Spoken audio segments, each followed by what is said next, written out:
So I'll hand over to Manohar for the who's chairing the afternoon. Thank you, John. So we'll start now the afternoon session. So this will be we'll have two excellent presentations, as John mentioned. We have first talk on transition clinics in acute pain. So this is from Emma Baird, and I've known Emma Baird now for last several years, and she's a faculty rep for acute pain on faculty board, and she has done a lot of work and many surveys on acute pain in the UK. And and also I know her because of shared interest in CRPS, and some patients are undergoing amputations, and she also has quite a bit of interest in that acute and chronic pain in that subgroup of patient as well in her unit, because she has orthopedic surgeons are interested in providing that service within multidisciplinary setup with rehab and psychology. So with that a brief introduction about Emma Baird, I'd like to invite her to present her talk on transition clinics in acute pain. Thank you, Emma.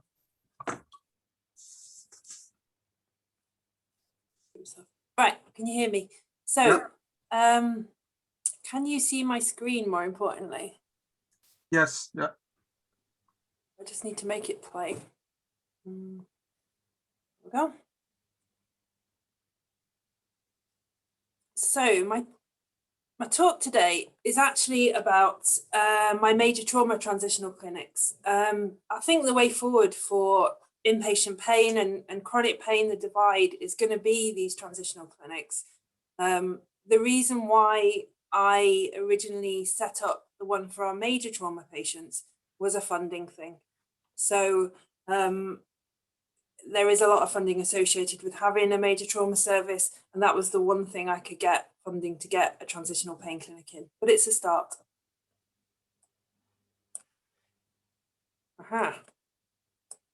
So the Royal College of Anaesthetists guidelines, the provision of anaesthetic services, so the new version came out in 2021, states that inpatient pain services have the potential to evolve into transitional pain services, and that we should be identifying risk factors for patients to get persistent post-surgical pain, persistent post-injury pain, and to find ways of reducing those risks and identifying those risks. So it's not new. Everyone's seen, I think, Katz's study in Toronto looking at their transitional pain service. It's quoted kind of everywhere at the moment. But they looked at persistent post-surgery pain and found 5 to 10% of patients at 1 year had this pain. They said the risk factors were severe perioperative pain, perioperative opioid use, and negative effects like depression, anxiety, pain catastrophization. And as you can see, that fits nicely really with not just post-operative pain, but anyone who's had a trauma or an injury. So the impact of the interventions in CAT study was that it improved patients' pain trajectory, it prevented the transition from acute to chronic pain, and it reduced suffering, disability, and healthcare costs. So all good things. So why trauma? So according to the National Audit Office, there's about 20,000 people a year suffer a major trauma. They do these on an injury severity scale, which is marked 0 to 75. And it looks at 6 body systems. You get 1 to 6. 6 is pretty much unsurvivable and 1 is a minor injury. And they square the 3 highest numbers. And you get this injury severity score. Anyone with a score over 15 is a major trauma. We get a further 28,000 a year of an injury severity score of 9 to 15. So these are significant injuries, but not classified as a major trauma. It's the commonest cause of death in the under 40s. It'd be unsurprising for you to hear that 75% of major traumas are male, aged 16 to 20. I wonder why. And there's high risk of long-term disabilities, and it costs the NHS 3.6 to 4.1 billion pounds a year. An example of the injury severity score, just to give you an idea of what kind of score you'd be getting with injuries. So flail segment, a couple of other fractures in the body, you're getting an injury severity score of about 24. So anyone who's got a high injury severity score has probably got multiple areas of injury. So in 2007, the NCPOD looked at trauma and basically the care given nationally. And it basically found that 60% of patients were given substandard care. And after this report, they started looking at the structural organisation of hospitals, pre-hospital care, and who saw these patients first when they came in the door. And this is when we started to get our major trauma centres. In this document, there's no mention of rehabilitation or post-discharge care. So this was just initial care. After the NCPOD, they re-looked at it, audited it, published in the Lancet, and it showed a 19% increase in the risk-adjusted survival for trauma patients. So having a major trauma centre worked, and it was only then if people started looking at, again, what we do after this golden hour. What do we do with these patients after discharge? The photo is of my hospital. So I work at Royal Preston Hospital, and that's our air ambulance. The building's falling to bits around the back, but the ambulance is quite pretty. So the British Society of Rehabilitation Medicine produced guidelines for trauma patients. So they started then looking at what was going to happen once we'd got these patients better. So, and they recognised the potential for improving someone both physically and cognitively if you give them rehab. And this is where we started with rehabilitation prescriptions, which all major trauma patients now should get. And it goes along the lines of each system, each department will then decide what this patient needs post-discharge from hospital. So how bad is this pain in these patients? Articles published, so the prevalence of pain 1 year after major trauma. This study looked at over 3,000 patients, and they identified that at 1 year, over 60% of them had pain, and the mean pain score was 5.5 out of 10.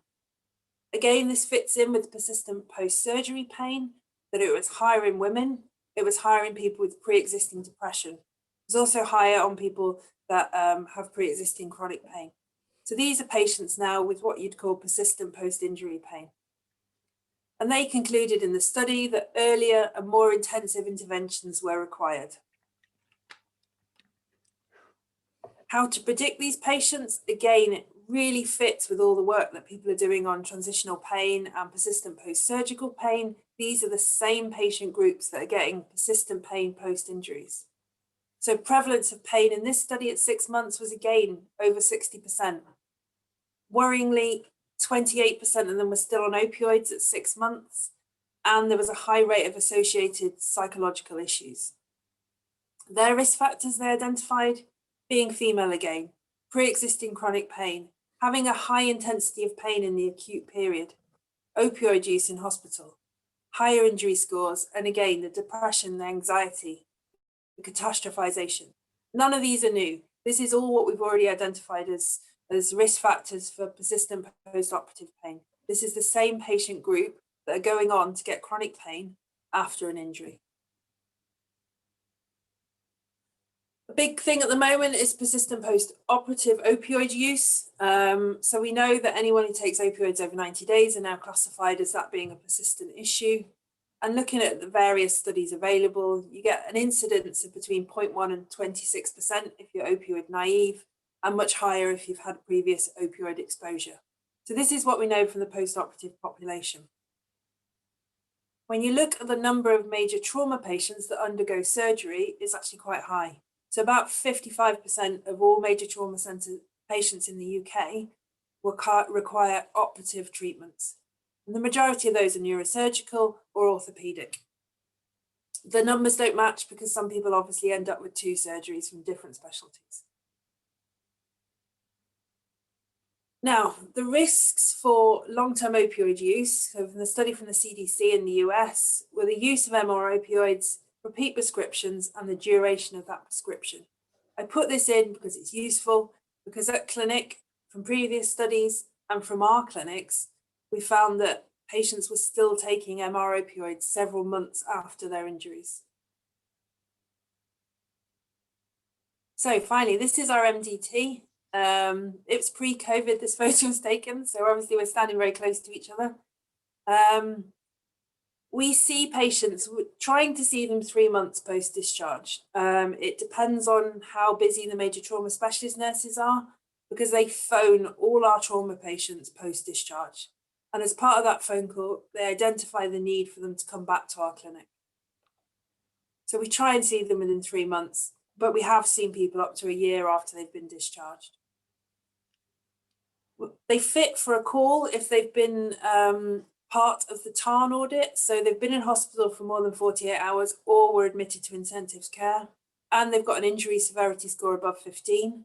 And then if we triage them appropriate, they've got an injury severity score of 9 to 15. So these are major trauma patients. Who's part of the MDT? So myself, an inpatient pain consultant, we've got an amazing trauma psychologist who used to be our chronic pain psychologist within the chronic pain team. So she's got excellent skills also with pain.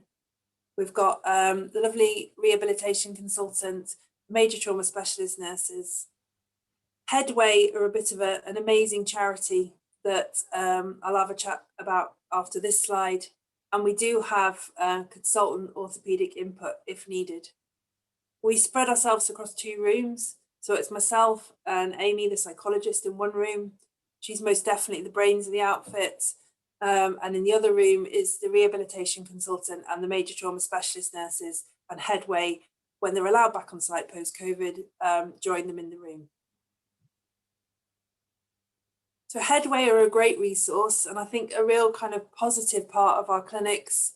They're a national charity, originally set up just for head injury patients, but now we'll see in various areas major trauma patients of any injury. And they really support patients with things that really matter to them. So the personal injury payments, their legal advice, things with housing, and they do it free and confidentially. If the patient gives them permission, they will even fill out their benefit forms for them. So they are a really fantastic resource, and to have them in clinic is brilliant. So when you look at our patient demographic, we've only been going since September 2019, and obviously there was a few months stoppage during the first wave of the pandemic. But we saw 110 patients, 60% of them are male, and the average age was about 45. In our clinic, about a quarter of them had an injury severity score of 15, and the rest had an injury severity score of 9 to 15. So significant injuries.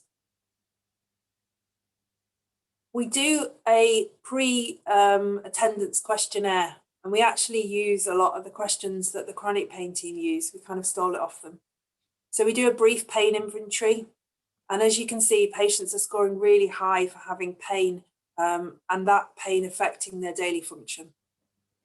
They also scored high for depression and anxiety, with the PHQ-9 and the GAD-7. So these are a patient population that we're seeing with high rates of pain, and this is 3+ months post-injury, and high rates of depression and anxiety.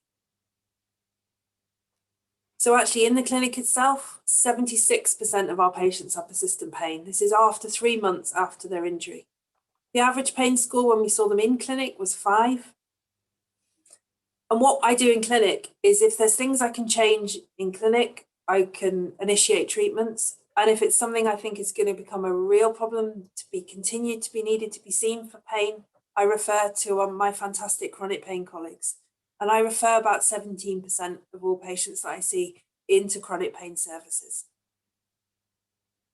Most of those I refer into Preston itself, unless someone's coming a really long way, and that would be really difficult for them. Because obviously as a major trauma centre, we cover a wide area. So we go up to kind of the North Lakes area, down to kind of Wigan area. So it's quite a wide distribution of patients. So if they need to be referred more locally, I will do that.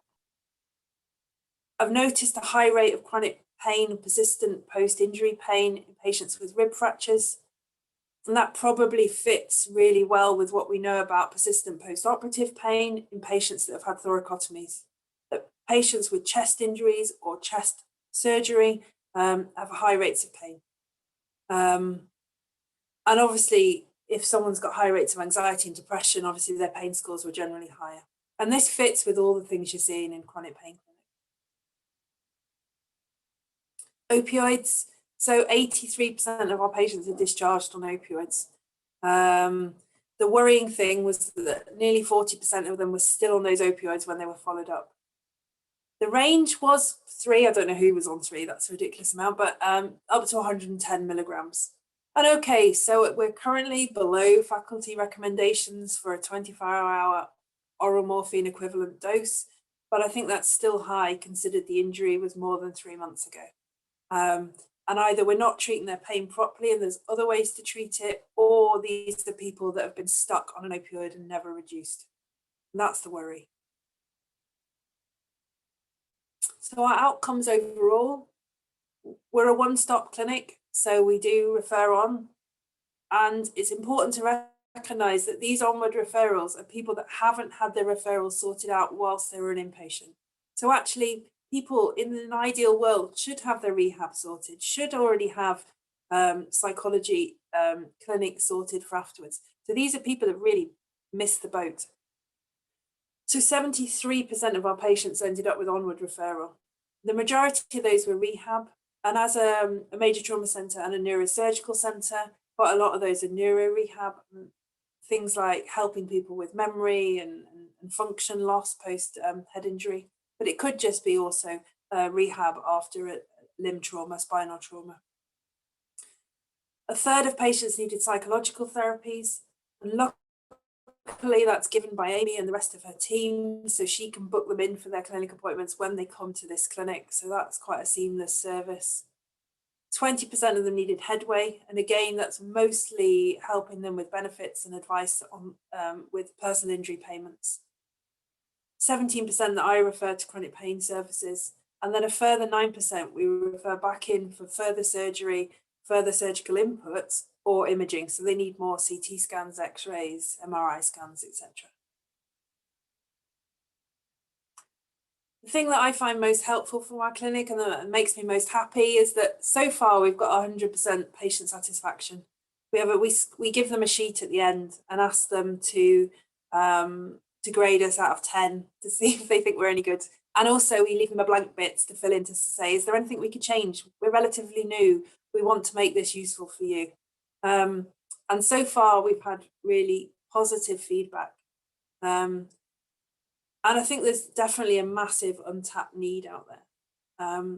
I would love to be able to have transitional pain clinics for many more of my patients, for many of our big surgical patients. It's just finding the funding. And I think that's where trauma fitted quite nicely for me to bring this in as the first transitional pain clinic that we managed to fund within our trust, was because major trauma does have more allocated funding towards it.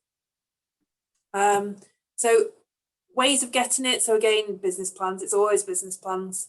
Find an area that has specific funding or national guidance. Managers love national guidance. So the core standards, anything you can find where that you're missing something that needs to be tapped. If you can find a cost saving, bed days saving, great, the managers love that. And positive patient feedback, this is why we collect it. We need to make sure that our funding continues because I think our service is really good. We are trying to collect more data, obviously. There's not a huge amount out there on MDTs post-trauma. There's not a huge amount out there on kind of persistent pain post-trauma. But as you can see, as chronic pain consultants, the risks are there. These are big injuries. They're on opioids. They're anxious, depressed. They get post-traumatic stress disorder. The risk factors for persistent pain after their injuries are huge. And it's a real untapped need, I think. Any questions? Thank you, Emma, for excellent.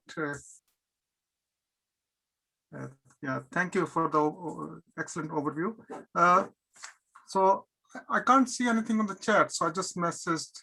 So I think this is just a comment, I think, on the chat rather than a question. So Emma, can you just, because there are lots of delegates, from other countries, could you just, help them, as to how you got around the business case and what were the key components which made it tick for you. As I understand that you made it to work in your service. So what were the key core components which made your business case sort of strike the right chord with your funders or managers? I think that's why we chose major trauma to start with. The reason why I chose it is because we often discharge people home on opioids, pregabalin, gabapentin. They're patients that have already got really high risk factors for chronic pain and psychological issues and rehab issues. So I think it struck a chord with us. So we were passionate about it in the first place. There's funding associated with major trauma, which is always much easier to tap into something where there is a dedicated funding stream. We had to take it to our board of directors, and I think we don't make a profit. I think if we fill our clinics, we make £5,000 a year for the trust, and obviously it's the patient group don't always attend, so I suspect we operate at a slight loss. So it did take a bit of selling. The rehabilitation prescription helped. So because now major trauma patients are supposed to have a rehabilitation prescription, that we could demonstrate the need for us to be able to follow them up. And then I think once we started, we collected patient feedback, and once we could prove that what we were doing was something that patients needed, and the fact that all these referrals were ongoing, the fact that 17% of my patients I see, I then refer to chronic pain services, and 70% of the patients I see do have an element of pain. There's obviously a need. When we first started, we were backdating seeing people a year post-trauma. And there were patients that had, I mean, it sounds terrible for our service, but patients who slept on the sofa downstairs for a year because they couldn't get up the stairs, but they'd never spoken to anyone about it. No one had ever asked. I've had patients who've had traumatic amputations, who've been seen in orthopedic clinic and discharged. But when we've seen them, have been desperate and crying with phantom limb pain. And when we've asked, why didn't you tell the orthopods this? And they're like, well, they didn't ask. They just asked whether I was up on my limb. So we've got time to speak to patients. So I think selling our patient stories and selling our positive feedback and the amount of untapped need really helped fund our service. I think, Emma, you raise a very important point that there is a funding available, funding ports are available. I think Ravi, Deepak also made this point about COVID, long COVID. And I think you're also making the same point here, that which I can see, that funding ports are available, but they don't sit within pain medicine.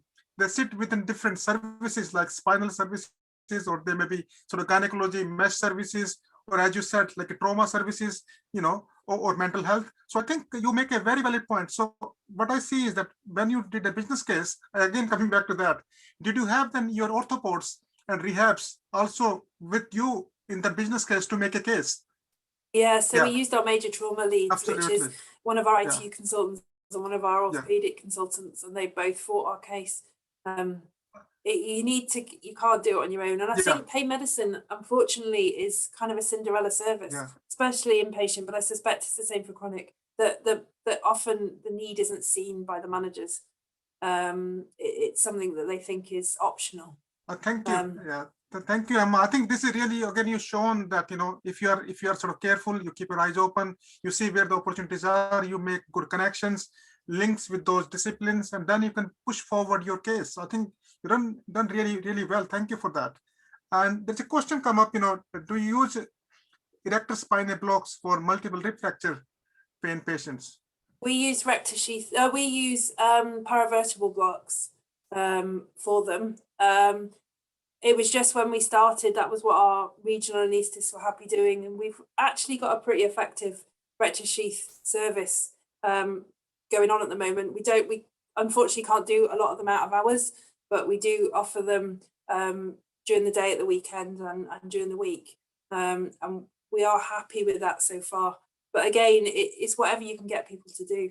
So we were just lucky that we could get people to do rectus sheath catheters. Obviously, if it's bilateral, it's widespread, you're going for an epidural, but currently we've got a good working rector sheath paravegetable block service. Thank you. So other question has come up is that, the delegates are appreciating that you got a very good data collection system and they're very impressed. So they're asking the question that, are you collecting the data electronically, or is your nurses collecting it and they transcribe it later on to the database? So spreadsheet. So how does it work? I used a medical student. All right. So I had a medical student do a QE-PET project recently, and I had one about a year ago do the same. We do have our own database now. We've got an amazing administrator, Jackie, who is so efficient and does a lot of it for us. And a lot of it now we're going to start doing it real time and just put it in the clinic. It's just on an Excel spreadsheet. But I have used 2 medical students who needed projects to do the majority of my trawl through the notes. You've done really well, Emma. I think you've really got everything out of everyone around you and make it really good for the pain medicine. I think it's fantastic. So, I mean, I'm quite happy for if any more questions are there, any faculty colleagues want to ask any questions. So, if not, I'd like to thank you, Emma, for excellent overview. Thank you for listening. Thank you, Emma.